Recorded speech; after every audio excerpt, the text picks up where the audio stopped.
L'œuvre écrite sous dictée médiumnique se présente comme des enseignements. Autrement dit, ce qui est dit relève d'une révélation nouvelle. Derrière ces idées, un vaste projet.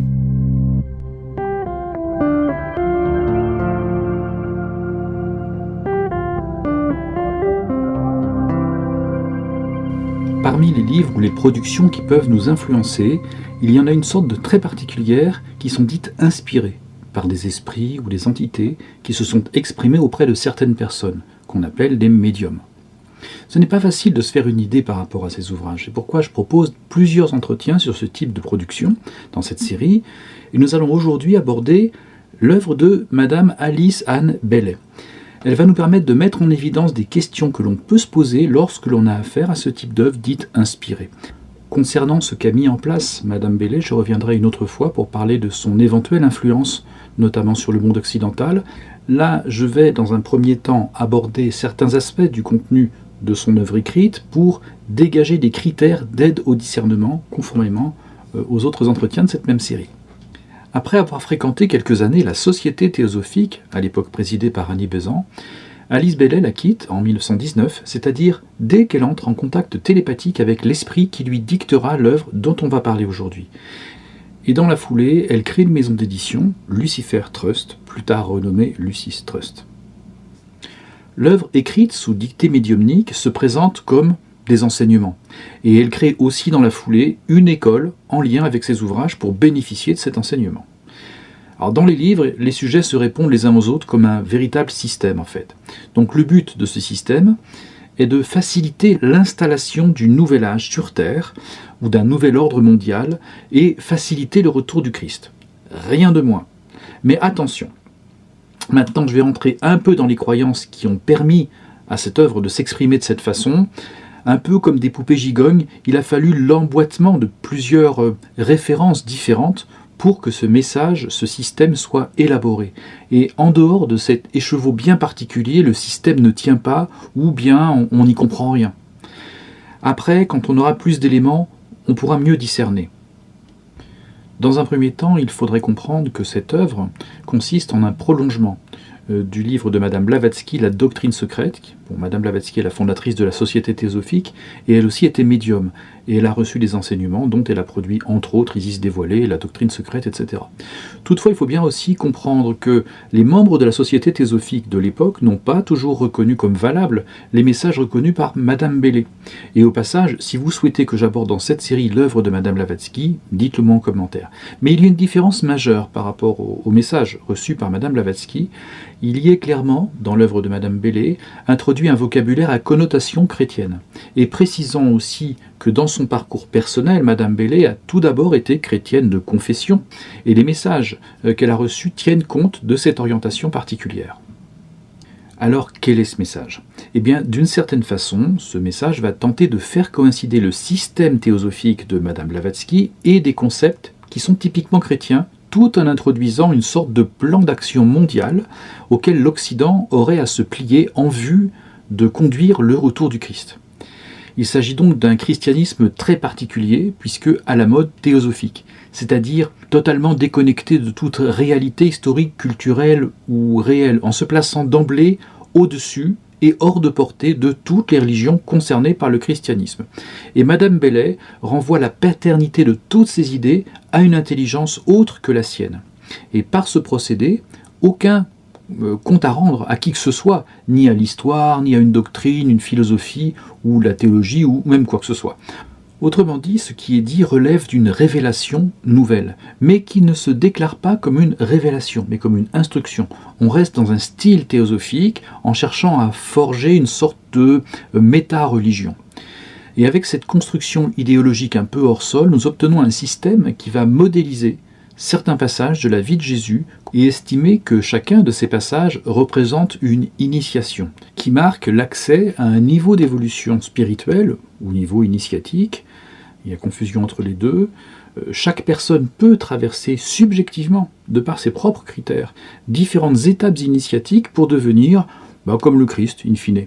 Alors tout ça s'inscrit dans une nouvelle anthropologie, vous l'aurez compris, une anthropologie qui hiérarchise l'humanité sur la base notamment de niveaux spirituels. Dans ce système, ce qui est appelé le Christ correspond en fait à un état de conscience, qui correspond à un niveau de conscience que chacun peut atteindre par ses propres efforts, entre guillemets, spirituels. Mais on est très éloigné du christianisme.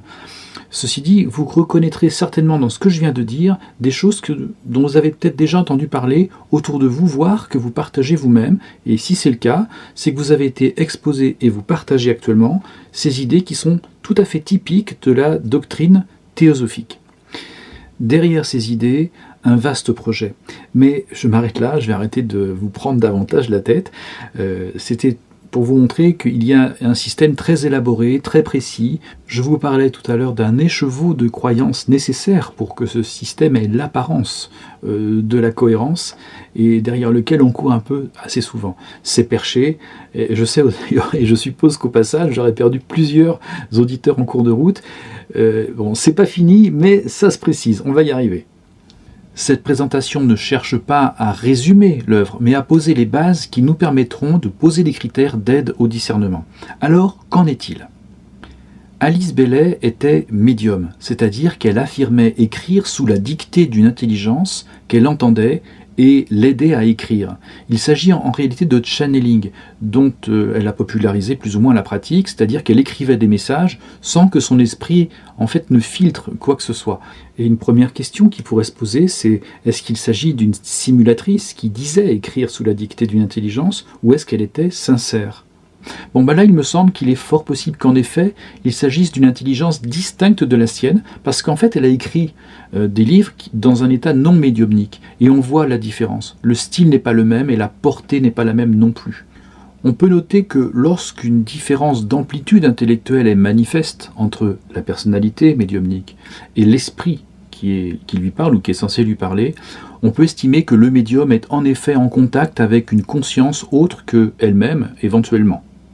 Après, le fait que ce soit une intelligence supérieure ne dit absolument rien de sa nature spirituelle ni de ses intentions réelles. Mais s'il s'agit d'une intelligence distincte, de qui s'agit-il ? Quelle est cette intelligence ? Quel genre d'intelligence dicte ce genre de page ? Est-ce que c'est une intelligence humaine ? Et alors puisqu'on est dans le système de la société théosophique où toutes les entités supérieures sont ou ont été humaines, l'entité en question se présente évidemment comme humaine, mais attention, elle prétend être ce qui se fait de mieux dans la hiérarchie spirituelle.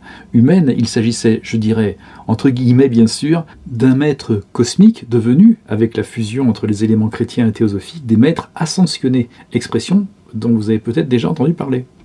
Alors, de nos jours, ce concept est très répandu, et à force de le répéter, on pense qu'il s'agit d'une réalité très ancienne, acceptée, classique et en quelque sorte incontestable. À l'époque, ce concept était assez spécifique à la société théosophique. Nulle part on en entendait parler. Cette invention a permis de placer un nouveau panthéon en quelque sorte, constitué uniquement d'êtres humains, réalisés spirituellement et en se situant de fait au-dessus de tout ce qui s'est fait avant. C'est-à-dire qu'en fait, on dit qu'on a affaire à des âmes qui sont la crème du gratin des personnalités qui ont marqué l'humanité. Un panthéon dans lequel on retrouve bien sûr Jésus, mais aussi le comte de Saint-Germain, par exemple. Bref, on pourra y revenir si vous le souhaitez à tout ça. Revenons plutôt à l'intelligence qui s'adressait à Madame Bailey. Parmi les maîtres cosmiques, celui qui inspirait les messages a fini par dire qu'il était celui qui s'appelait le Tibétain, et de son nom, Djwalkhul. Vous ne connaissez pas, moi non plus.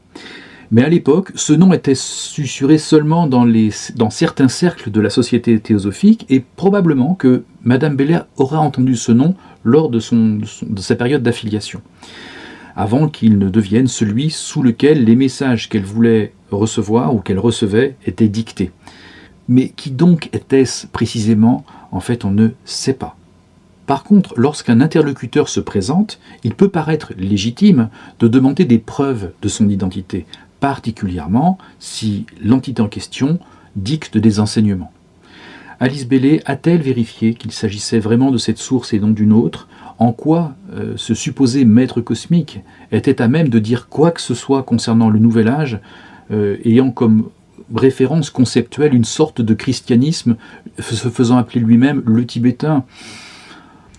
Entre un médium qui s'emballe et une intelligence qui se présente comme maître cosmique, qui affiche un système avec un avis aussi tranché, avec un enchevêtrement de notions tellement spécifiques, comment peut-on réellement aborder une œuvre comme celle-ci ? Je propose d'utiliser des critères qui pourraient nous servir dans des cas analogues de médiums qui reçoivent des dictées par channeling, etc. D'abord, un premier critère est la création d'une maison d'édition dédiée à une œuvre. Ça peut poser question. Parce que est-ce qu'il y a peut-être une volonté de générer des bénéfices dès la réception de cette œuvre ? Est-ce que des maisons d'édition déjà existantes, ayant déjà un catalogue d'œuvres, ont refusé les productions ? Ce genre d'initiative commerciale n'est pas neutre en tout cas, et il est bon d'en tenir compte. Ensuite, dans l'identification des sources, lorsqu'une source s'auto-qualifie, il est important de chercher à vérifier qui pourrait la qualifier également et par ailleurs, et qui pourrait aider à attester qu'il s'agit ou non d'une telle ou telle source. Pourquoi la source, si elle est ce qu'elle prétend être, voulait-elle se cacher, pour autant que la notion de maître cosmique soit une réalité crédible ? Et si cette réalité est crédible dans l'esprit de Madame Bailey, je rappelle qu'en dehors de la société théosophique à l'époque, les maîtres cosmiques, ça n'existe pas. Un autre critère est le traitement de Jésus. On comprend bien que se référer à Jésus peut donner une autorité plus grande pour faire passer un message. Et lorsqu'il est question de la vie de Jésus, il peut être intéressant de saisir le rapport qu'il pourrait y avoir entre la source qui donne ces messages et la vie réelle, historique, à laquelle on peut accéder. Et les recherches concernant Jésus, par exemple, ces recherches, elles avancent année après année. En l'espèce, il est important de garder en tête que le Jésus présenté par le mouvement théosophique n'a strictement rien à voir avec ce qui est présenté, certes dans les évangiles, ou via d'autres voyants dans l'histoire du christianisme, ou même les recherches scientifiques, ce qu'elles pourraient affirmer au fur et à mesure du temps. Le Jésus présenté dans cette œuvre est donc issu d'une élaboration abstraite correspondant à un système de représentation que l'on peut identifier facilement, c'est celui du mouvement théosophique, et lui uniquement. Un autre critère est celui de la nature, de l'objet littéraire en quelque sorte. Dans l'œuvre présentée par Madame Bailey, comme beaucoup d'œuvres que vous devez connaître aussi, il est question d'un enseignement. Et lorsque l'on a affaire à un enseignement, il est important de se demander de son rapport à la réalité. Y a-t-il la narration de quelque chose que l'on puisse vérifier simplement ? Et si on évoque une réalité scientifique, historique, humaine, est-ce que cela a déjà été évoqué dans un autre contexte culturel, par exemple, ou dans une autre société, à un autre moment, ou même simultanément, ailleurs sur Terre ? Si ça n'a jamais été dit, il s'agit donc d'une révélation. Alors ce n'est pas la première fois ni la dernière que quelque chose qui se dit se fait passer pour une révélation. Ce n'est pas neutre une révélation. C'est pas une prophétie, c'est pas une découverte scientifique, c'est pas une proposition philosophique. Mais celle-ci, cette révélation-là de Madame Bailey, qu'elle porte, elle est très élaborée et elle a la faculté de sidérer l'intelligence. Alors, doit-on pour autant accepter un enseignement sous prétexte qu'il soit sidérant ou qu'il semble très cortiqué, intellectuellement très élevé ? Est-ce qu'on doit accepter quand même tout ça sans broncher ? Lorsque nous sommes face à une œuvre qui s'impose comme des instructions, de l'enseignement que l'on ne peut pas discuter, nous entrons dans une croyance toute faite. Autrement dit, il s'agit d'une idéologie. Donc au-delà du critère d'appréciation, l'idée que je souhaite vous proposer, c'est celle-ci. Lorsque vous avez affaire à ce qui se présente comme un enseignement, avez-vous les moyens, à travers ce qui est dit dans les messages, de prendre le recul nécessaire pour critiquer, au sens noble, ce qui est présenté ? À quoi ces messages se rapportent ? À quoi ils se réfèrent ? D'où tirent-ils leur autorité, leur crédibilité ? Y a-t-il aussi une ouverture à d'autres formes, intellectuelles ou spirituelles, ou à d'autres cultures ? Ou bien est-ce que ce système est clos sur lui-même et fonctionne uniquement sur l'autoréférence ? Concrètement, lorsqu'il est question de discerner les âmes selon leur niveau spirituel, par exemple, cette expression est souvent employée, il est important de se demander ceci. Sous quelles conditions les autres personnes qui ne sont pas dans le système sont-elles concernées ? Parce que considérer les personnes qui ne sont pas initiées comme étant inférieures vous expose à une vision très sectaire ou à des dérives de comportement. Dans le cas de l'œuvre d'Alice Bailey, le lecteur n'a pas les éléments pour le faire car aucun repère avec la réalité n'est possible ou incontestable. Et lorsque je parle d'idéologie, on peut parler aussi de possible manipulation. Et on peut aussi parler d'emprise spirituelle en l'occurrence, tout comme probablement Madame Bailey était elle-même sous emprise spirituelle d'une instance qui lui dictait des idées et qui pouvait cadrer avec ses opinions. Et lorsque l'on accède à ce type de production, on accède à un système avec lequel on court le risque de s'embarquer soi-même dans un vrai délire ou de se mettre au service d'un projet fou qui semble très déterminé, qui n'exclut pas du tout le chaos dans l'âme de la personne et n'exclut pas non plus l'exercice du pouvoir par la force et la ruse. Alors c'est vrai que c'est un peu moins glamour avec la notion de maître cosmique et compagnie, ça j'en conviens, mais on y reviendra. Voilà, donc pour ce qui peut concerner une œuvre écrite par un médium, en l'occurrence ici probablement sincère, avec des productions qui sont assez vertigineuses tout de même, on peut les considérer éventuellement comme toxiques. Quoi qu'il en soit, nous pouvons nous poser des questions. Par exemple, quelle est la source exacte de ces productions ? Est-ce que ces productions laissent une prise au recul critique ? Si on sait que cette anthropologie posant une hiérarchie au sein de l'humanité affirmant que les capacités médiumniques signent un niveau d'avancée spirituelle, cette pensée-là vient du mouvement théosophique, avec tout ça on peut quand même s'interroger quant au but poursuivi par ces messages, ainsi que sur son modèle anthropologique. Quant au projet assigné aux initiés, eh bien on y reviendra une prochaine fois. Il s'agit d'une œuvre fondatrice pour ce qui deviendra par la suite un raz-de-marée culturel dont l'écume a été appelée New Age. Et cette appellation, New Age ou le Nouvel Âge, sera parfois utilisée en connaissant cette œuvre, mais sans la citer, ou bien seulement de manière indirecte et sous une influence autre, par rebond. Mais ça correspond en fait à un même projet global qui est celui du Nouvel Ordre mondial, comme il s'appelait à l'époque, et qui peut aussi se décliner comme le retour du Christ. Si le New Age en tant que mouvement s'est manifesté qu'à la fin du XXe siècle, et il ne fait pas toujours référence à l'œuvre d'Alice Bailey, les principes, les idéaux, les croyances, l'idéologie exposées dans les livres de Madame Bailey forment les bases d'une vision du monde que l'on va retrouver chez pas mal d'adeptes, gourous ou clients du New Age, idéologie plus ou moins atténuée, mais en cours d'acquisition, je dirais, en cours d'imprégnation. Donc je reviendrai dans un autre entretien sur les influences réelles de cette œuvre au niveau mondial, et on verra que ça dépasse en fait très largement les adeptes assimilés au New Age, qui n'en forment donc que l'écume, une sorte de vitrine. Donc le projet d'influencer le monde était-il prophétique ? A-t-il été mis en œuvre ? A-t-il influencé le monde ou pas ? Faisait-il partie aussi d'un ensemble de sources ou de révélations, entre guillemets, d'influence au travers de certains médiums et qui ont agi à la même époque ? Eh bien, on verra tout ça dans un autre entretien, bien sûr. À bientôt. Allez, salut.